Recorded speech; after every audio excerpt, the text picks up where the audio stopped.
I want to make sure I pronounce your name correctly. Can you say it one more time?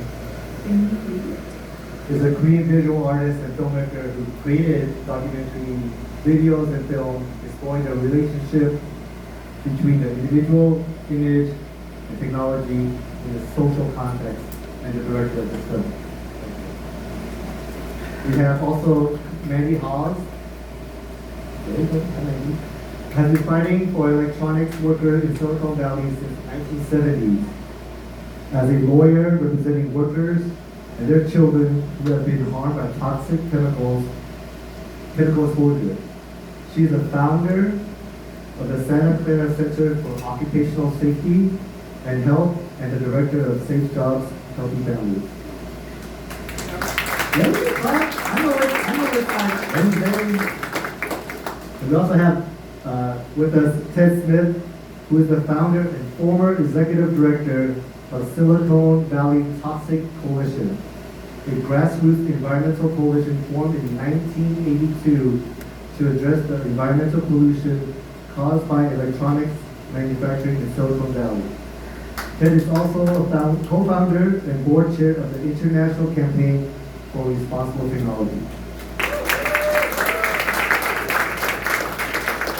I have a few questions already prepared here, but we also will have some time at the end where folks will kind of hang back in the back, and you have more than free to come in, up to them and ask questions, but we have a limited time, so I want to make sure we get through a few of these.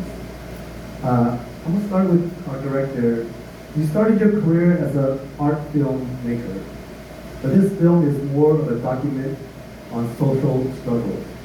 How did that change happen? I have to summarize it very short. I'll take your time. So yeah, I normally introduce myself as a visual artist. We show the video in the museums or galleries and exhibition spaces. And this work was actually also meant to be an artist film that I would show it as a part of the exhibition. But then a lot of my female documentary producers have already seen the previews of it, and they say, this is a documentary, you kind of have to submit it to the film festival. And then it's actually kind of like went into the category of the documentary. But I think this is just a continuation of what I was doing even before, is investigating and then contemplating about the physical trajectory of the machines and the technological infrastructure, because I'm just very curious about the whole system, and the process of making this film is about me just going through different places, meeting with people, wanting to know about what really happens there. So this is actually how the film comes out. Thank you. The next question is going to be a little bit of a combination for both Ted and Mandy. You two were some of the first leaders in the world to organize communities to challenge the semiconductor industry. Going back to the 1970s in Silicon Valley, and you're still at it, which is great. Thank you, of course, for your amazing work and your continued work. We'll start with you, Mandy. What is the most compelling issue for you around electronics production? And what kind of got you involved in this fight? Thank you. Can you hear me? You don't have to speak loud because I know there's like machines everywhere. To me, the most devastating impact of the so-called clean industry is the exposure of young women of childbearing age to hideous, shitty chemicals in order to profit. Because the consequences for a developing fetus can be irreparable. When I say that, I mean if your brain doesn't grow, that's it, you're done. And I have represented too many families with that outcome, so I think it's just a coincidence. No, it's not. The chemicals we're talking about, someone mentioned in the film, all these solvents, you've heard of fetal alcohol syndrome? Well, if you're working around it, that will produce the same effect. This industry also uses lead. Lead's been a brain killer since the Roman Empire. When I'm in meetings with industry representatives, I always ask this question: would you let your daughter work in this plant? You've answered the question. It's been an honor to represent these families, but much better for us to prevent this kind of harm. I want to refer you to a good article called The Impenetrable World of Mark Flores, which illustrates what I've been saying. With one of many, I don't claim to know all those folks, but I've represented enough to think this is a serious, entirely preventable problem. And I'm working now in Safe Jobs, Healthy Families, try to find out how many individuals with intellectual disability in Silicon Valley are the children of electronics workers. Because I know that their moms were neither warned or protected when they were exposed against brain-killing chemicals. And why is the public charged with providing all the care these individuals will need for life?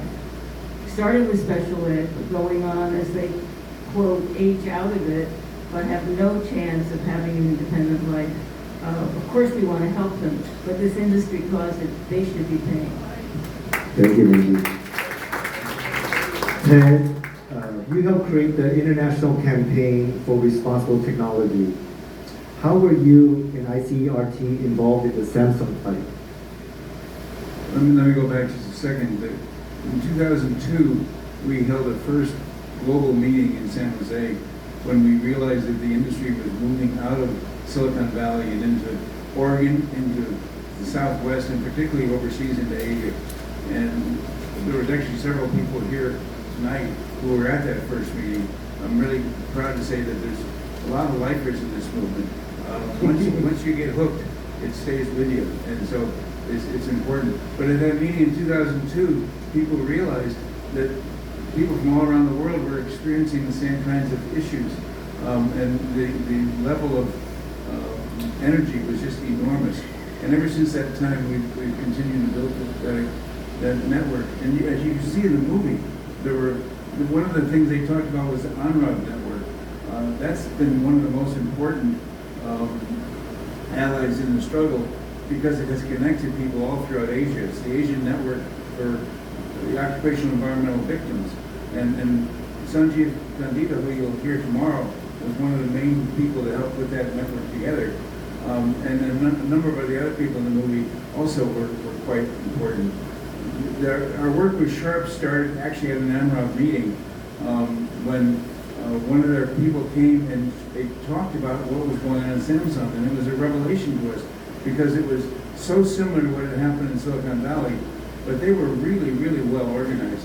One of the things I've been impressed with is that and you can see that in the movie too, that the organizations in both Taiwan and Korea and elsewhere throughout Asia have been enormously successful in terms of organizing workers and connecting with the community and actually making demands on the companies that have actually been met in many cases. The group in Korea, through Sharps, won a victory that is by far still the best in terms of getting benefits and resources for the workers themselves. And they actually made the CEO of Samsung show up at a press conference, take a deep bow, and profoundly apologize to all the workers that they'd harmed. That was unheard of. That has never, and as far as I know, it's never happened anyplace else in the world since then or before. So the amount of organizing going on is really very powerful to me to see. And for those of you who are here in Oregon, as you know better than I do certainly, has been on the semiconductor map now for decades. And we started learning about some of the issues up here quite a few years ago. And now CCU is organizing not only here in Portland, but also in many other parts of the country.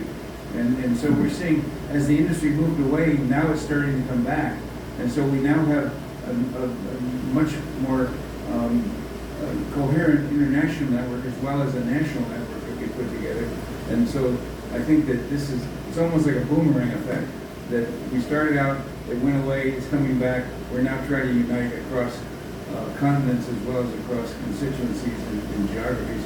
So I just can't say enough about it. And I'd really like to thank you for that movie. It was just great. I was so impressed by what you were able to film and get people to talk about the importance of this work. So thank you. What Ted mentioned about Samsung is a huge victory. having the company CEO come and apologize about both the deaths, the miscarriages, and the birth defects it caused. Can you share a little bit about how that movement came together and what they're working on now? So the Sharps was initiated by the father of Hwang Yun-min. Hwang Yun-min was the female operator working at Samsung Semiconductor plant, working in a very short amount of time. She was actually doing this, I don't know how to say in English, like a drip, putting this one semiconductor from one chemical to another, and then had a very acute leukemia. And this was a big media, it was covered in the media very big at that time. But the thing is, so this film was made after 10 years ahead, there was another documentary about this incident, the death of Hwang Yun-min, and then even I thought it was all resolved. So I think from the perspective of the activist group, it was a big success, but for the public, it was just that it was kind of like this mark where people thought, okay, now it's resolved. And when I premiered this film in Korea, a lot of audience were very surprised, even crying, saying that I thought it was ended. And then it was very strange for me because at that time I was in Korea, so I didn't know it was resolved, or I didn't know it actually happened before. So that's why for me it was like in a different perspective. But I think for the people generally in Korea, they thought, because even like the CEO of the Samsung bowed, and then they had a massive compensation amount of money. But then I think it's kind of worked as another negative effect, because there are still people suffering, people who started to have symptoms right now, but not only in Samsung, but also subcontracted companies, because a lot of machines are now replaced as automated, but then there are still some very human labor that needs to be done, but it is actually passed on to the subcontractor, and they're very less secured. So Sharp is now not only doing advocacy for the workers of the Samsung, but also subcontracted workers, also migrant workers, who are actually doing cleaning the sewage, the wastewater that comes out of the mountain sometimes, and also, for example, third-party companies who's making products for the machines of the semiconductor machines. So, for example, there was this recently I was able to talk by the NGO who's supporting for migrant workers in Korea, for the female worker who just had a leukemia as well, who were producing this focus group of the machines that would actually shape the way of the machine. So those things are passed on, and Sharp is actually doing and continuing to do this. We've heard that time and time again when multinational corporations will either pay their fine, make a public apology, right? And we've seen, then we think those issues sometimes publicly are resolved, and we know that they have lots of different strategies they use that employ both subcontractors, like you mentioned, kind of going overseas to other different countries and kind of taking advantage of both labor laws as well as environmental standards. So this is definitely a multinational, global issue. One comment? And I have a wrap-up question for Paul. Two more things I wanted to mention. One is Matamoros. What does that mean? Field of Moors. Turns out it's a city in Mexico, and a very astute special ed teacher noticed that when the moms came to pick up their children who needed special ed, they were bringing with them the children who didn't have that need. And what did the teacher ask the moms? They're coming from work. Where do you work? They were all working in the same shitty electronics plant. And that was in 1980, and that got written up. So it's a testimony to the capacity we have of ask the questions and raise help. Because what they were exposed to is continued all this time. There's nothing new about any of this. The other thing I also wanted to say is that environmental versus occupational standards is a quiz. You ready for the quiz? All right. how long do you have to work at an occupational standard before you've had the equivalent of a lifetime's worth of environmental exposure? The answer is 30 days. They're not going to tell you that. You find it out the hard way. That's not okay. Thank you. Many folks in this room will be at tomorrow's second day of the conference. I would love to maybe hear from each of you one thought or one word of advice or encouragement from participants of this two-day conference as people enter the space of learning, relationship building, and just love to just have each of y'all just maybe share a little bit of what you would encourage people to do tomorrow. What occurs to me is that a lot of these issues have been around for a long time, is I think the point we're trying to make. And it's partly because in the film, they talked about Moore's Law, which says every 18 months to 2 years, each chip is going to get twice as fast, twice as small, and half as expensive. And that has held true now for decades. And that's really what is the driving force of this industry. And it makes it, this industry is about to reach $1 trillion globally, I just read, around the world. This is starting from, peanuts just a few decades ago. So it's incredibly fast growth. And that's what is some of the real problem.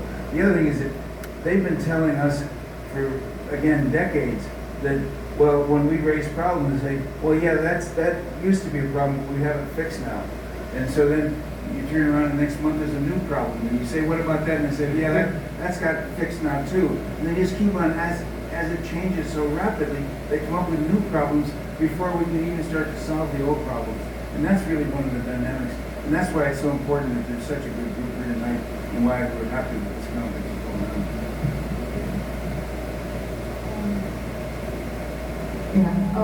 I actually, it's really hard to say what to do, but for me, because I am from maybe like outside of this activism, and I think for me, technology or technological things has always been kind of like a black box. You don't know where it goes and what it comes out. We see the input and output, but we really don't see like how it functions in the between. But then I think really to understand how the technological things work is not only to consume it, but then really know different side of how it works, how it is produced, and I think this kind of conferences, opinions from different people's different experiences, then I think we are more able to draw like a picture, like a more realistic picture of what this really is, and yeah, I think that's what the conference is for me.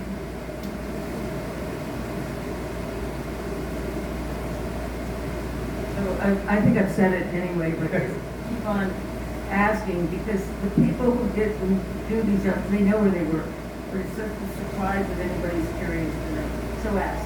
That's why I told you the story about the teacher in Matamoros. Because they may have no idea what they were exposed to, but they can tell you very clearly what they did. They can tell you what they got paid, which would be shit, not that. And they got replaced by people equally desperate for work and ignorant of what it was that they were being lured into. And that's got to stop. My dad never had a computer. He made it to 96. Before this industry showed up, we were actually doing okay. So if they want us to continue doing okay, they got to change. Again, round of applause for speakers up here. Really excited to see this room full of folks I recognize and some folks that are very new to me. Excited that folks hopefully will be here tomorrow. We start bright and early. 8:30, I believe, is our starting point. We do have some snacks and some refreshments in the back. We encourage people to stay, build relationships, get to know each other in this room. This is a long fight, so I'm glad you're all here. Thank you.